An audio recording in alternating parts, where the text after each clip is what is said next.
Welcome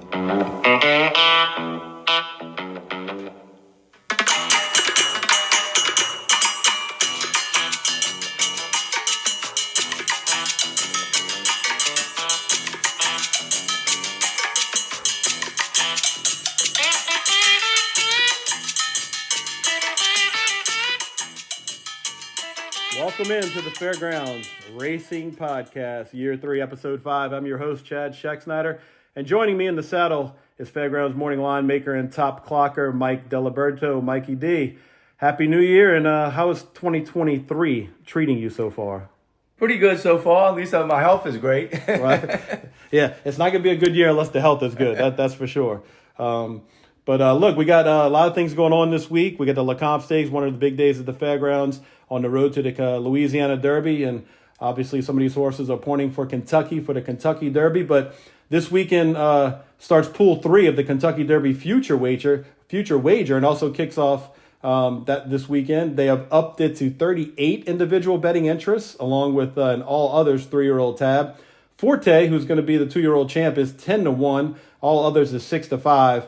And one thing that I found very interesting is Brad Cox represents with 11 of the 38 on there. Well, that's what we say at the Fairgrounds. All stake races go through Brad Cox's Bone and Asmussen. Well, Steve Asmussen has 6 on the list. So there's 17 of the 38 individual betting interests. I've swore off the future pools after Epicenter last year, so I won't be going into any future pools anytime soon. I gave up on them many years ago because my first time that I went all in on a horse, he didn't even make it to the Kentucky Derby. Yeah, it's a novelty thing, and I think for the most part, it's almost like a bragging rights thing. Hey, I picked the Derby winner in December or January. I had $5 on him here and there, but. Take a look at that this weekend. I think it closes on Sunday. As for the Fairgrounds, we got Saturday's the big race, noon kickoff time, 14 races on the card, 7 maiden special weights on the card, a great 2-turn allowance race for 3-year-olds, and 6 stakes races highlighted, of course, by the Grade 3 Lecomte and the listed stakes, the Silver Bullet Day. Mike, we have some jockeys coming in along with some trainers shipping in. Tyler Gaffleone is scheduled to be here. Javier Castellano will be making an appearance.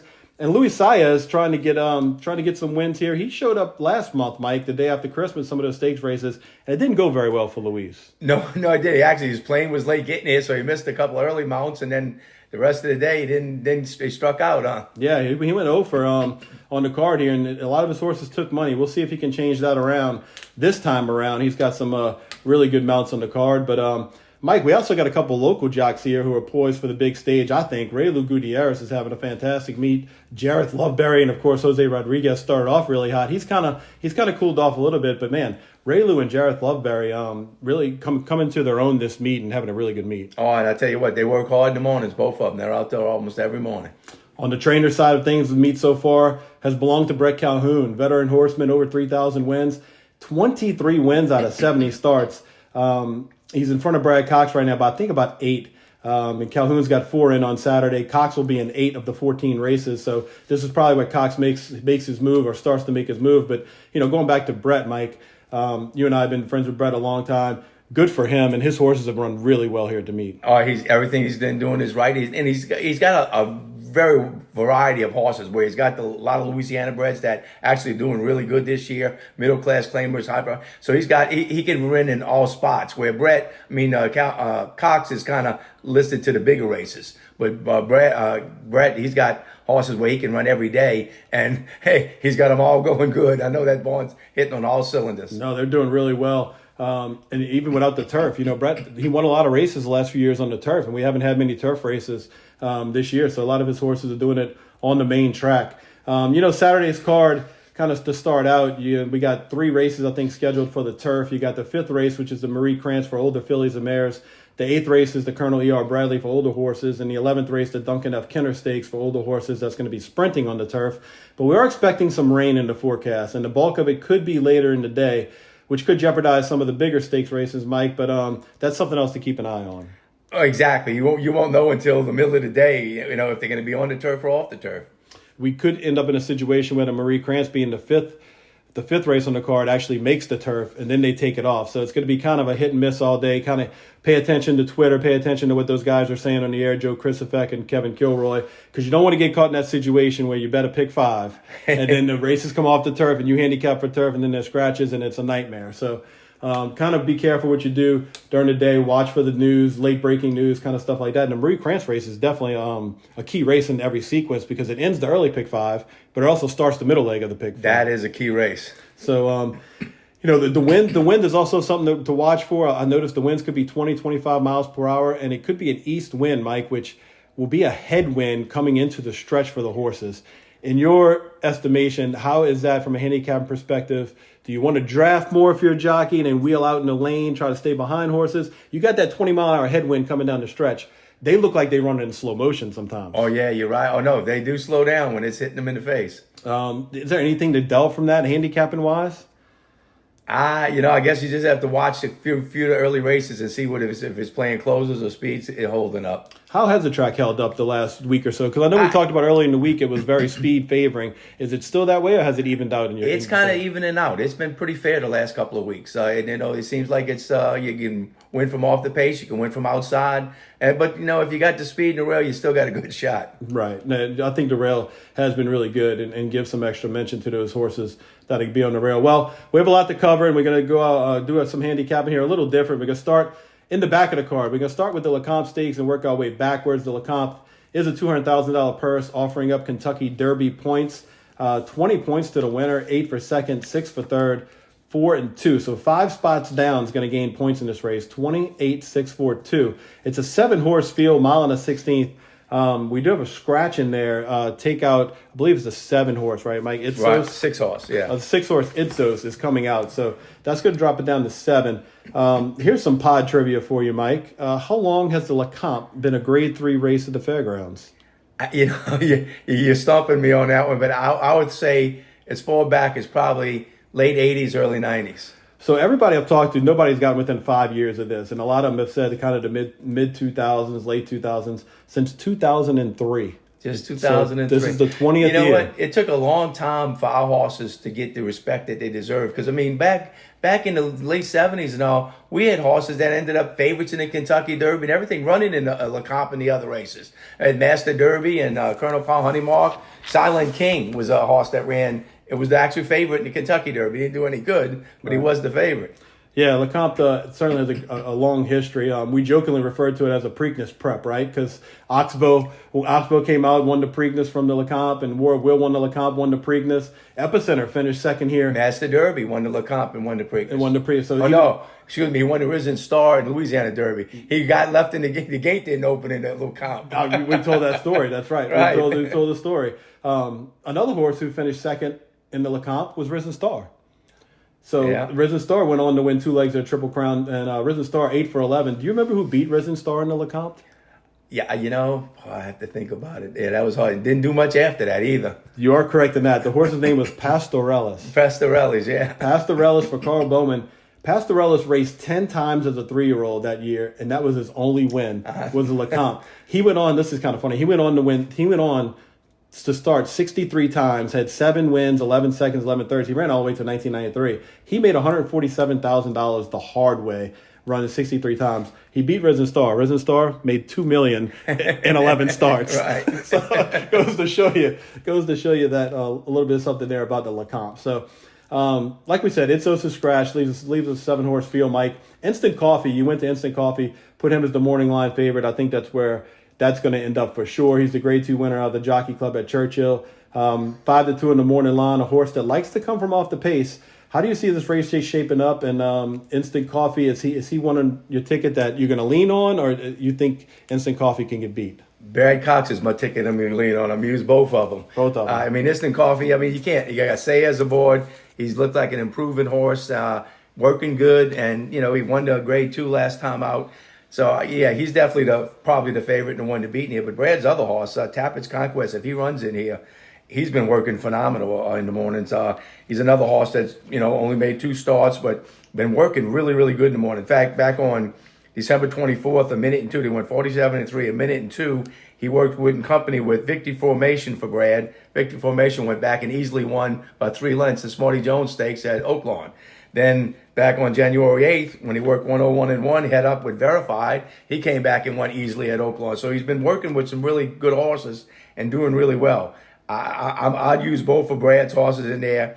And, you can't throw out 2 fills. He's won 3 or 5 starts, won a grade 3 in his last start at Churchill. And also Brumley, the Pablo Lobo. He's won both of his starts. Looks like an improving young horse, but I still always stick with Brad Cox in these kind of races. Yeah, and Lecomte kind of has a little history of producing upset winners. We know that. We've had some big upsets. Almo had one paid boxcars one time. Boxcars and Keith DeSarmo a couple years ago. Actually, last year with Call Me Midnight. Call Me Midnight was upset epicenter. Yeah, upset epicenter in this race, and Keith DeSarmo's back with Confidence Game, who could sit a pretty good trip. There's not a lot of pace in here. I think, Echo again on the rail, his hand's kind of forced, but he's got speed too. I guess his question is he's been around 2 turns twice already and hadn't been able to finish it off in the stretch. How has he looked? And obviously he's a pace player, but how has he looked in the morning? Confident game, training well, and that's a horse he's always been high on. That they really think a lot of him, and he's worked good in the mornings. It's another one, like you said, you can't throw him out because these are all young horses trying to take that next step, and at this time of year, they all kind of take that little giant step and the light goes on. 2 Fills is very interesting to me just because if it does rain and that track's wet, he's proven himself in the slot with that win at the Street Sense by 5 with Jareth Loveberry. And Larry Ravelli has mentioned that if he runs 1-2 in here, he's going to skip the Risen Star, leave the horse here, and point for Louisiana Derby. So Ravelli's good with young horses. He might be doing a rain dance, to be honest with you. After watching 2 Fills at Churchill in the slop, I think you got to move him up as an A play if the race comes up wet on Saturday. The 13th race in the card, moving backwards, is going to be the Louisiana Handicap, the grade 3. This is a good race for older horses, Mike. Leaned on Happy American last month. He rewarded me. I was shocked that we got 6-1 on Neil Pesson's charge in there in the Tenacious. Ran a really big race. Neil's done a good job with this horse. He finally broke through, got his win at the fairgrounds. He's 4-1 on the morning line. He's going to see some new competition in this race, though. Well, yeah, and believe me, he's doing great in the mornings, and Neil's really high on him, and he's hitting on all cylinders, so he'll run his race. The question, I think, Zozos, they were very high on him last year. He ran a big second in Louisiana Derby, then disappointed, but from the 19-hole in the Kentucky Derby, they gave him a lot of time. Came back in an allowance race and looked very impressive and had something left in the tank there. Didn't use him that much, but if he steps up and improves off of that race, he's going to be tough in there. One Classic's another one that you got to give a look at. He was the big favorite against Happy American over at Churchill in that race. Caught some really quick fractions. He just got caught by a head in the last strides there. His last start, though, mile and 1/8, I think he's more like a mile horse. Mile and 1/16, maybe, but he looked like he's more like a mile horse to me. So, but I can't throw him out. And then the Ferraza de Oro for Brad Cox. He hadn't been out, in a while. It was his first start for Brad. He's come back and worked okay after that race, and he was the favorite against Happy American and Mr. Wireless. And Mr. Wireless, another one that always shows up, runs good. And Brett Calhoun, you can't throw him out. But I think Zozos and Happy American is where I'm going to land. So Zozos is first time facing this type of field. I mean, it's a very hard knocking field, some hard knocking horses in here. I think if you're going to beat Zozos, this is probably the race you're going to try to beat him in because if he gets loose after this race, he could go on a pretty good run here. I find it interesting Brad Cox runs, Forza Diaro from the same barn right up against him in this race. Obviously, that horse needed his last start. He doesn't put races back-to-back together very much. A lot of lines in his PPs, but it shows confidence, I think, from Brad that he's going to run this horse back after a third place finish. I think he's going to be really tough. Now that he's got something under his belt here, and he's got some stamina now, so I think he's definitely dangerous. Mr. Wireless, important. He draws outside again. He ran too good to lose really against Happy American last time. Deshaun Parker rode a great race. He draws outside again, albeit he'll be maybe a little further in if there's some scratches here, but he's one I'm definitely going to take a look at because I think he's getting better, and like you said, Calhoun certainly is. Certainly is doing very well. I kind of agree with you on Run Classic too. I think he's more of a miler. I don't think I'm going to be using him, but it's a definitely good race. I think Brett also has Gentle Soul in here, who I think he'd rather go on the turf with, so we'll see how that works out later on. But a good race to Louisiana to grade 3. And you got this is grade 3 caliber horses. Oh, no, this is a solid field. It's a very good field. 12th race on the card is going to be the Silver Bullet Day Stakes. More points to be awarded here. Even though it's a listed stake, you're going to give out 20 points, same as the Lecomte. 20 for the winner, 8 for second, 6 for third, and 2 for fourth for these fillies that are looking to make their way into the Kentucky Oaks later on in the year. Solid field, Mike. This kind of starts things off for the fillies. One big name missing out of here is Hoosier Philly. Tom, I heard she's back on campus. She's on campus. She's been galloping.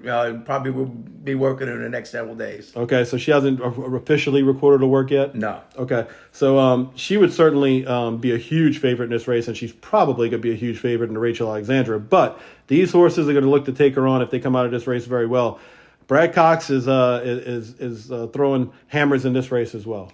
Like I said, when you go to these young 3-year-old stakes, you got to go through Brad Cox, and I got both his horses on top. Chop, coming off of a layoff since the Breeders' Cup, but was actually the 2-1 favorite in the Breeders' Cup. So that tells you what they thought of the horse. And he's training well in the morning. So I got Chop, and the Alley's Look didn't run bad in the Untappable. A solid second against a pretty good horse, pretty mischievous. So I got those two as the two main horses. I think the wild card might be the 7 Forest Chimes. Was very impressive, breaking her maiden. Really exploded in the stretch. Looks like a filly that might have a lot, bright future. So I can't completely throw her out. But still, once again, I'll be stuck with the 2 Brad Coxes. Forest Chimes did run really well. That was a very impressive race for Jason Barkley. First time I go on 2 turns. You said she'd come back and work pretty well. Chop, I think Bradman was disappointed. Not sure what went wrong, but they didn't really turn her out. He said that they kept her in the barn. They just kind of kept her in the barn, and they left her in the barn. They just kind of backed off on her a little bit. But he expects this to be a pretty good starting point. She's kind of a long, lean, scopy kind of filly. So even though she ran last, and you see that, she has 4 points for the Oaks already coming in. So this is a starting point, but we'll see how she does. I'm a little interested to know why.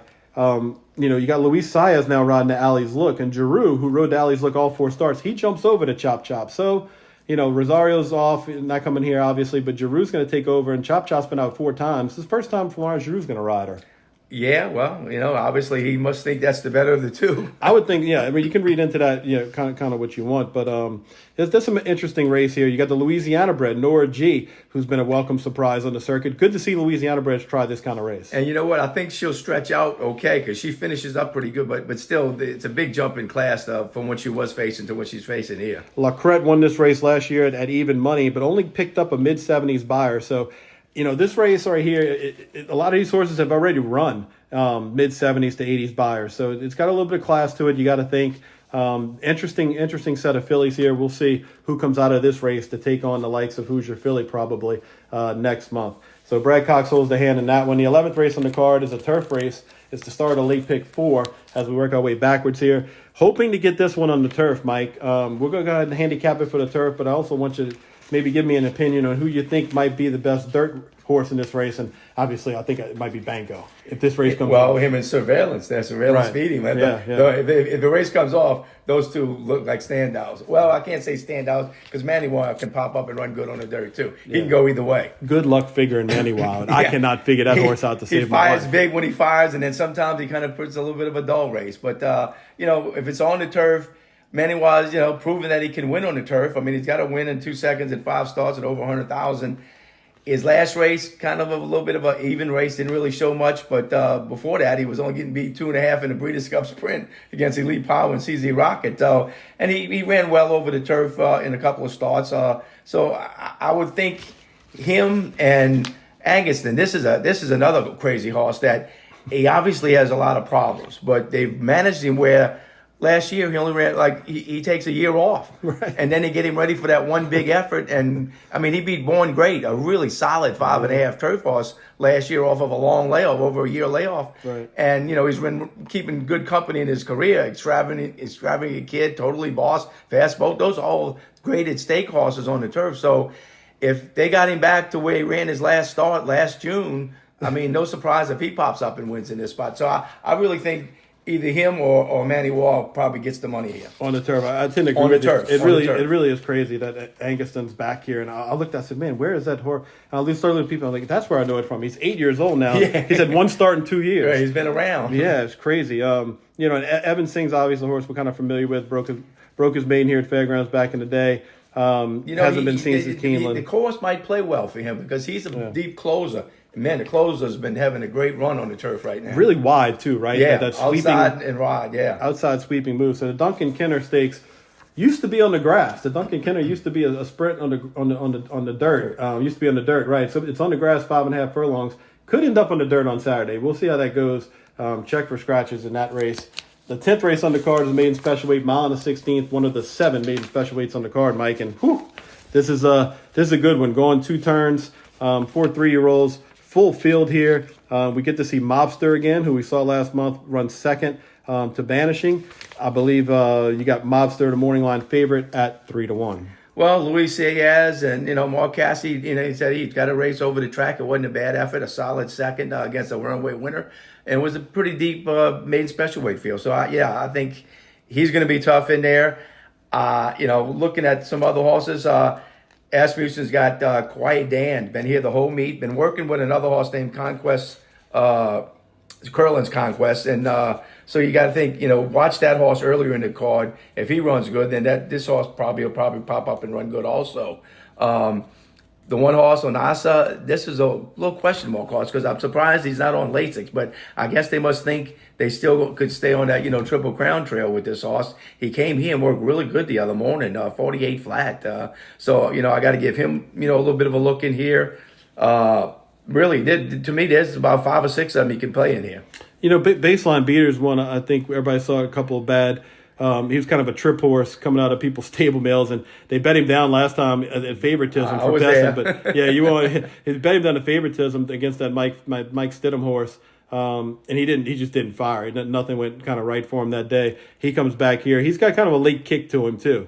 So maybe if they gets a little rowdy up front, I think if it's wet, I know Dallas Stewart's had a tough meet so far, 0 for 13 on the books, but if it gets wet, this Fighting Ready horse that was second last time, he's got a lot of pedigree power with some siblings that have done really well on a wet track, and more than ready can get any kind of horse. So Edgar Morales rides back for him. There's a couple of different ways to go underneath. I think some price horses in here that you might be able to work underneath. It's a good race though. It's a good race. Mobster, we'll see what happens with him, but I know Mark Cassidy barn, they haven't given up on this horse yet either.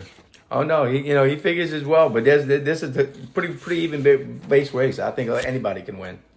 So that goes I think the 10th race, 10th, 11th, 12th, 13, and the 14 races. So there's your late. Kind of look at the pick 5 there. We're going to do one more race, the 9th race, before we take a break. The 9th race is another maiden special weight. The 9th race is the allowance race.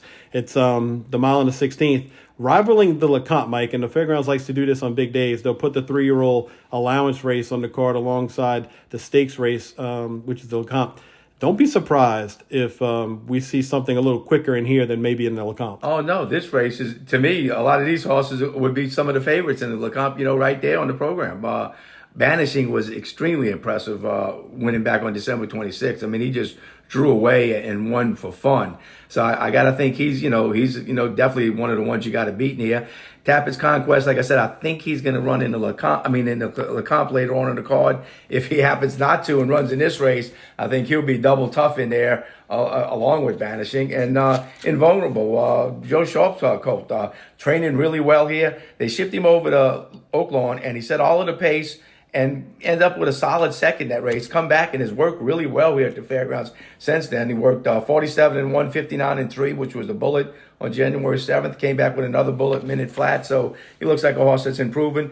And then the wild card, if he ever gets his act, where he's really tapping shoes. That's the half the Cyber Night. Right. And he's very green. I mean, his first race, his thing was looking in the inside, the infield and all. It still drew away to win impressively. Horse with a lot of talent. So I got all 4 of those horses really close together. You said something about Tappett's Shoes worked with Instant Coffee, who's the favorite in the Lecomte. And I think Lannery's could stay on Tappett's Shoes. When they worked together, was there anything to take out of that? Not particularly. They finished up together, and both look like they had horse left in them. you think, Tapit Shoes obviously being on the mental side of it. This is kind of the point in the year where Cyberknife kind of turned it around. So you got to think Brad Cox is hoping for the same thing.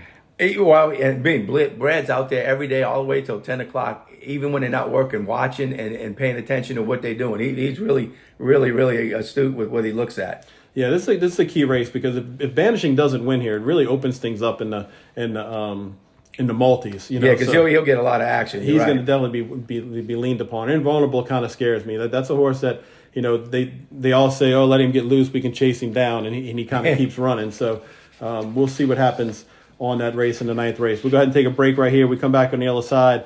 We're going to take a look at a few of those maiden special weight races, and we have another stake to get to on the back half of the card, and we'll be back right after this. Down here in New Orleans, there's always another holiday coming up on the calendar. Mardi Gras, then St. Patrick's Day, and Easter will be here before you know it. Let the experts at Louisiana Craft Butchers help you plan your next party, tailgate, or special occasion. They have plenty of different types of your favorite sausages, kosher deli-style pastrami, and corned beef, a New Orleans favorite. Call them today at 504-466-9788. But before you do, check out their website at lacraftbutchers.com and give them a follow on Facebook to get all the updates for their latest specials and recipes, like Manali's barbecue shrimp, Rocky and Carlos's mac and cheese, and an oysters moscas recipe, and plenty more. Just click on the recipes tab on their website, lacraftbutchers.com. That's Louisiana Craft Butchers, 504-466-9788, louisianacraftbutchers.com.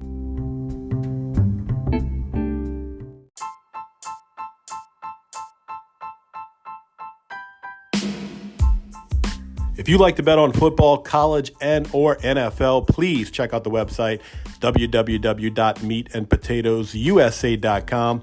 Our consultants are hitting 63% against the spread this season. Don't miss out. Tommy Krysan, Trey Blossman, Anthony Gallo, these guys are the experts. This is what they do. Check them out for pro and college picks. That's www.meatandpotatoesusa.com. Back here in the Fairgrounds Racing Podcast, Chad Shaxner alongside Mike Diliberto as we go through this Lecomte 14 race extravaganza card, Mike, and we'll pick it up in the 8th race here. It's the Colonel E.R. Bradley Stakes, $100,000 purse, mile and a 16th, scheduled for the Stall Wilson Turf Course, a full field of 8 horses with some alsos in there, Mike. But this is the race on the card that we're really not too sure what's going to happen. If it stays on the turf, likely could be a little bit of a soggy turf course. What did you have going on in this race? I have to agree with you that you got to play weatherman when you're watching it. But if it stays on the turf, you still got to go through 2 Emmys. I mean, I know they usually get him a race or 2 to get him ready because the Bermudez is the goal. And when he ran second 2 years ago, and then he came back and won it last year. So that's their target at the end of the meet. But he's run really well here at the fairgrounds, and he's trained, really, okay. So I can't knock him. Brad Cox's horse, though, Price Talk, this is another one that comes out of a solid race. He got beat 3/4 of a length by In Love and Celis, 2 pretty solid turf horses that have won graded stakes in the past. So I got to think those 2 look like the 2 most logical horses. English Tavern, he's got when they take him off the pace, he finds a nice lane to run in. He could be an outside shot in here, but I think the Price Talk or 2 Emmys would be the most logical. Yeah, Brad Cox is ready to perform another one in there. If it does come off the turf, you're looking at some horses maybe on the AE list that could do well. Grace Creek's an interesting one for me just because of the style. Paulo Lobo ships this one in from Turfway Park. Nosed out for the win. His last race over a Credit and some other horses. You got him at 6-1 in the morning line. This horse has a good late kick, and the way the turf course has been playing, I think you got to give this horse a look. Obviously, Javier Castellano, more than capable jockey on the front. On this horse for Grace Creek. So watch him. I think watch his price, see what he does. If it comes off the turf, obviously, you say you like Gentle Soul, and I don't think this race completely falls apart if it comes off. No, because Price Talk will stay in because he's won on the sloppy track. Right. you're looking at $100,000 purse, but I don't think you're going to see a lot of it really fall apart. Like some of these off the turf races end up with 3 or 4 horses. You'll still see some horses in there, but it's really a wild card race in this whole sequence that ultimately could go through Brad Cox again, 7th race in the card, Mike. Let's get to some of these maiden races, and some of these workout reports and all this kind of stuff you got going on here. The 7th race is a maiden special weight. Now, I'm curious. They upped it. Looks like the maiden special is now 65,000. They upped those purses a That's little bit. just for this day. Just for this and day. And they go back down to the 50,000 after that. That's because they want all of these horses running on this day with the big fields. So, well, they got 7 maiden races. So Yeah. I guess what works. But no, this one in the 7th race is 3-year-olds. The boys race here going 6 furlongs. A lot going on here, but some decent first-time starters. I think I like a few horses here based on pedigree and the wet stuff. But it's a good race, Mike. Where'd you go from here? Well, Steve Asmussen has been, kind of taking it easy the first part of the meet, but he looks like he's starting to crank a lot of these horses up and getting them ready. And both of his horses here, they've been working together. First Defender and City Knights. First Defender's worked exceptionally well. Back on December 7th, worked 101-3, finished in 12-2, went out in 114. Then he came back and worked with Topsy out of the gate. Topsy won first time out easily, 47, 59-4. Then he came back with City Knights, and they worked a minute and 4/5, 5 furlongs. He came back again on January 8th and worked a minute and 4/5. So he's doing really well, and he should be tough in here. But City Knights, that's the one that's been working with him. He's another one that's doing exceptionally well. Worked with First Defender a couple times. Last work at the gate, 35-2, 48-2. So I think both of them had real good shots in here. The 8 horse might be a little bit of a wild card. Kingali, this one for Phil Bauer. Phil Bauer, throw out his last race. He flipped going into the gate, and then he got pinched out the gate. And he only ended up getting beat 6 lengths in a pretty deep field at Churchill Downs.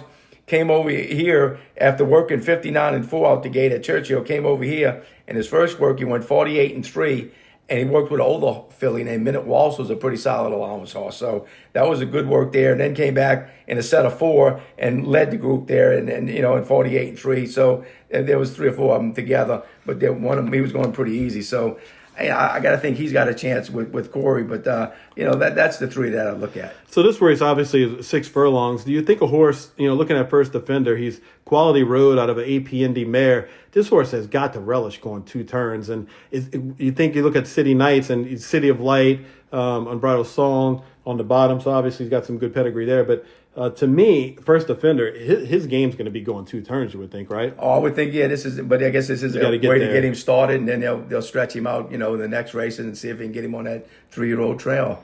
Yeah, it's definitely a good race. I think if it comes up wet, I had my eye on looks like number 4, right in between the Asmussen horses for Brendan Walsh, Golden Nugget for Luis Saez.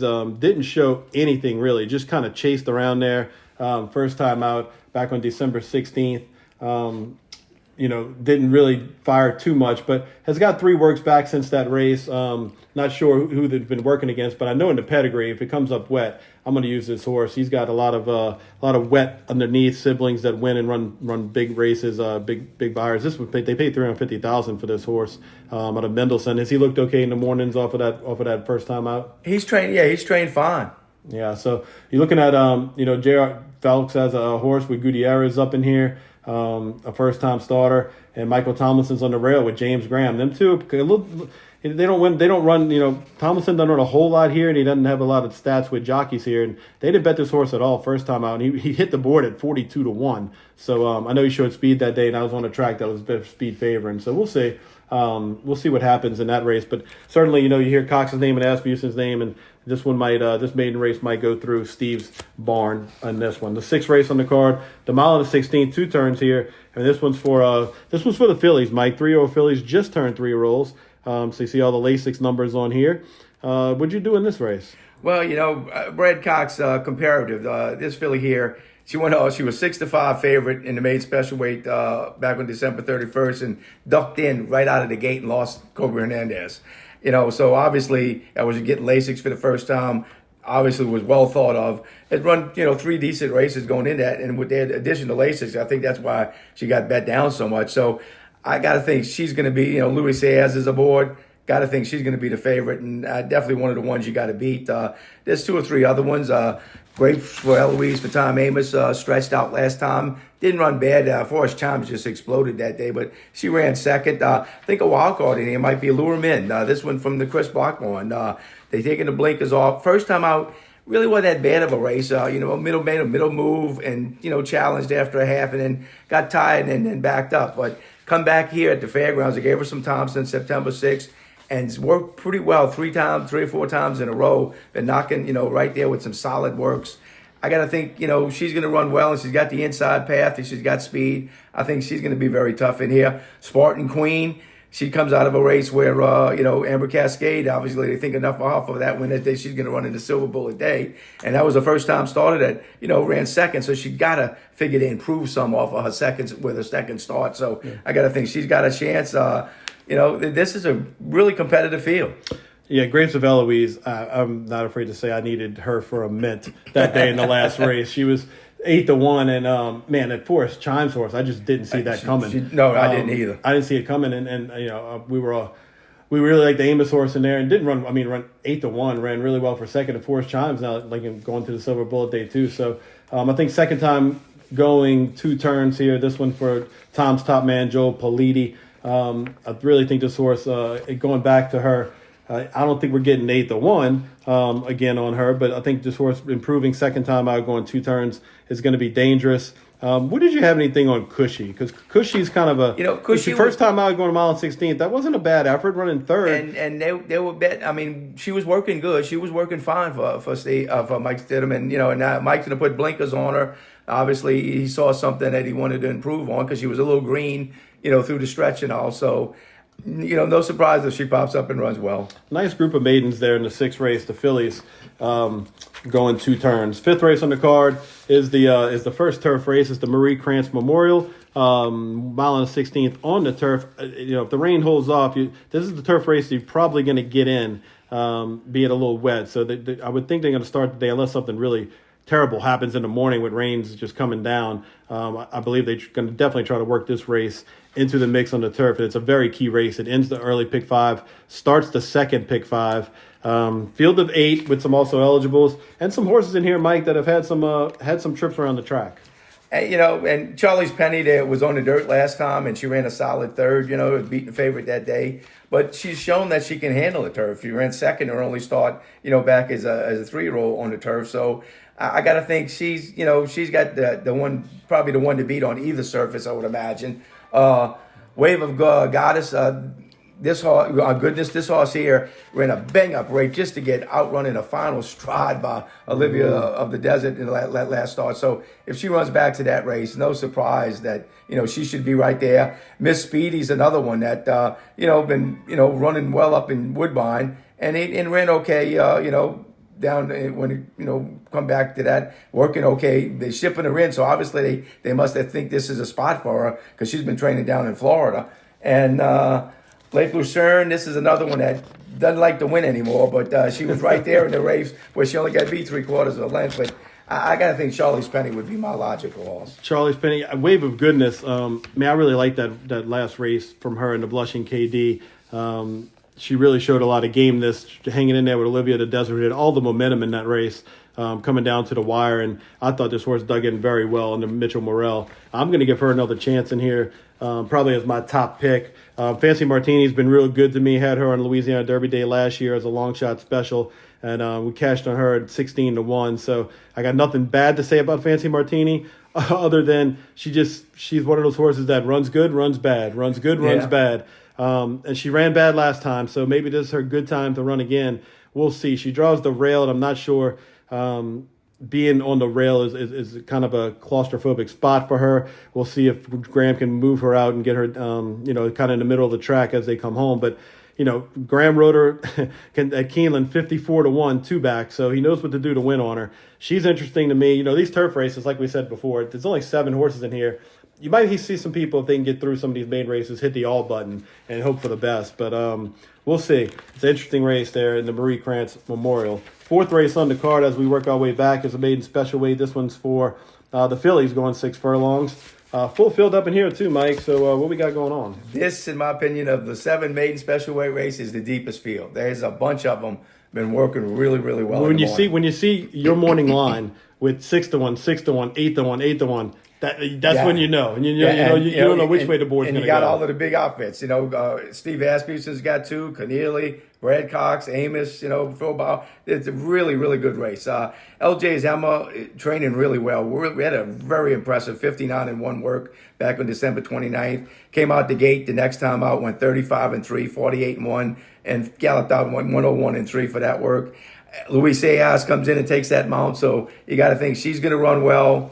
Brad Cox, Melanza, this one here, she's another one. Work with Astute and Arden's Assault. So, watch what those horses do because, Arden's Assault's in the race earlier on the card. If she runs well, then you got to figure this horse is going to run pretty good also. Curlin Serenade, this is one that worked with the Guayadan horse. She's been working okay. And then Steve's other first-timer, been training at Oaklawn, but obviously he's coming over here, where the purses aren't that big a difference now that this is for $65,000. Mariah's Appeal. This is another one with Philip Byer, a really well-bred filly. Worked good at Churchill Downs, 1:01 out the gate. Came back here, went 48-3, 101-2. So, believe me, from top to bottom, this is really, really a deep field. Let me just mention this. You got, what do you got in here? 9, 10?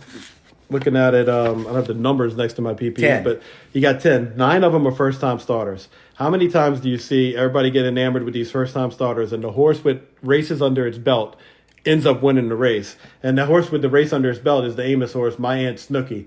Has 2 outs already, actually. So this is a horse going on his 3rd start. And under Edgar Morales for Amos, who's had a really good meet. I mean, he's run, he's got 9 wins. He's on the board. At least I think he's like 22 for 31 or something like that as far as being on the board. So you're looking at a horse that's 6-1 to morning line that I think is going to be forgot about. This is a filly that was a January foal. Didn't run bad first 2 times out. I don't think that race last time didn't kind of go her way, but looking at it now, she's she gets Lasix. They made her favorite last time against a pretty decent field. So just be wary of people get enamored with these first time starters, and you look up and it's the horse that has the experience under her belt that wins. And Tom was kind of high on this filly when she first started running, and I guess she disappointed us last time out, but. No surprise if she turns it around and puts her A game on. The LJ Zema, $155,000 for an Into Mischief, kind of on the low end. Yeah, a little bit on the low end for Into Mischief, but the Dam really and truly did win first time out. So there's a little bit of precocity there in that pedigree for your morning line favorite LJ's Emma with Luis Ayas. So Luis Ayas going to have some chances. Just a note on Curlin Serenade, that pedigree, and Steve said 2 turns.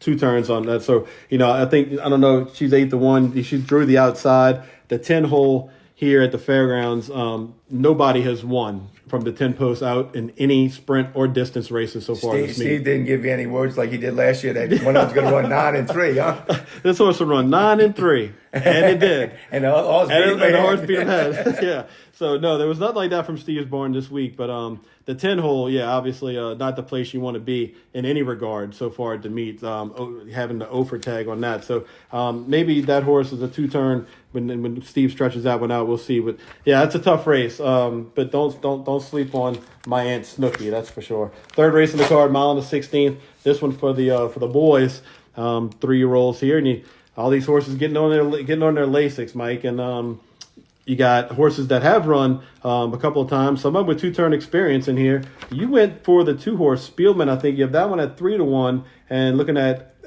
Cagliostro for Cherie DeVoe is at 4-1. Well, Spielman's got the experience with a lot of these horses. He's proven that he can go a distance to ground. Was 2-1 favorite in the maiden special weight last time out at Churchill.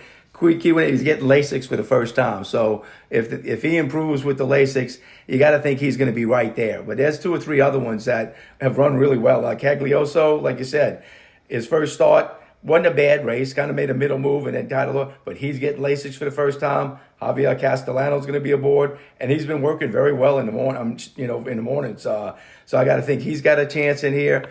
Mo Hope, first time out from the 10 hole. Closed very well and ran a solid second in that race.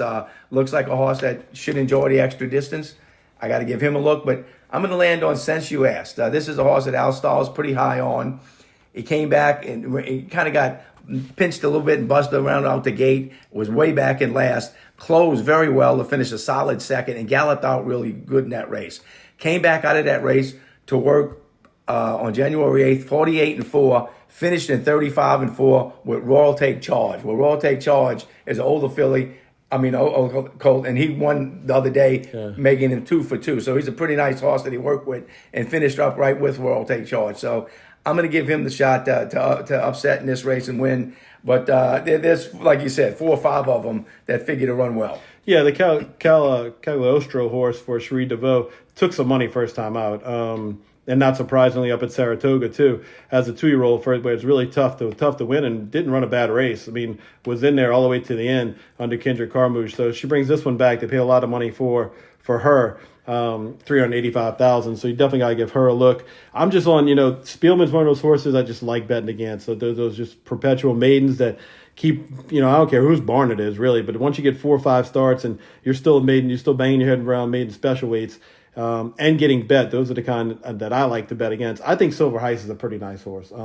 I think he's the real deal. So I'm looking for some horses out of that race. The odds Tony's out of that race. Your Silver, your Since You Ask is out of that race. I think that's going to be Game Time Gladiators out there. Yeah, That was a good race. Yeah. I think that was a good race. So I think that's going to be a key race. I'm going to use some of the horses out of there in my exotics. Looking forward to that race on Saturday. That's the third. Couple left in the card to go through. The second race is the maiden special weight, 6 furlongs. This one is for the filly sprinting. And you have a few things going on in here. There's a horse, Evergrande, for Steve Asmussen. They gave $1.1 million for. And if you look at this horse, his siblings, she must have looked like $1 million going through the ring, literally, because there's not much behind it in pedigree. So what have we seen from her at the fairgrounds since she's been here? And she's been here a while. Well, she's been training here a while and been working okay, solid works, nothing, spectacular. But then she came back on January 15th and really was very impressive in her work. 35 and change,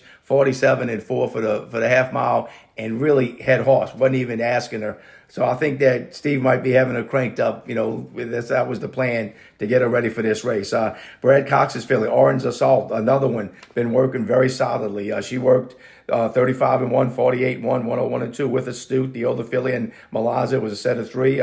She come back and worked good after that. So I think both of them have, very, very strong chances to win in here.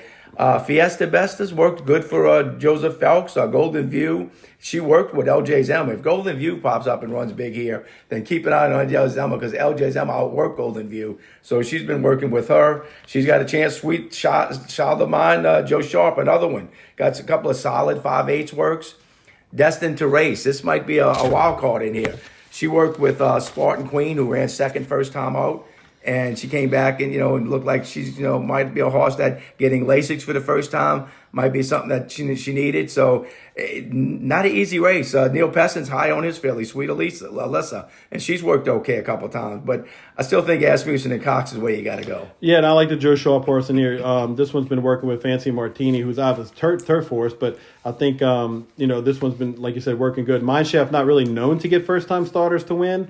But the only other sibling from this mare to race in Ohio bred did win first time out. So we'll see. I think 6-1 is an interesting price on this one. I'll be interested to see how much money that Sweet Child of Mine takes.